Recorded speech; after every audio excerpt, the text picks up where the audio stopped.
Hey guys, New Year cùng lui cẩn thạ đó là hey cẩn thạ thấy em ô đi anh tin lâu mong về nè nè ở sau đây còn rô sớm mô hey cẩn khâu thật to mấy nè hey bạc hạt bạc đi hey hey là hey chú hey ấy chắc tụi em mô ấy chắc tụi em sẽ phật la mô ấy chắc tụi mô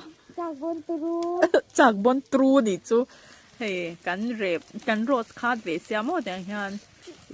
นี่มินรู้กันโรสค่ะกันโรสคาดเวเซียเฮนี่มินมีขจูดังได้เนี่ยตัวนั้นมีจะตุยดอนปีกตกหม้ออยากเขียวตัวอัดละดินี่จังหวะวิโซตุย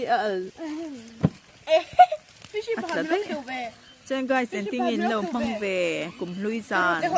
lâu in lâu comment cho đồn nha đoàn đó in lâu mắng bên đồn nha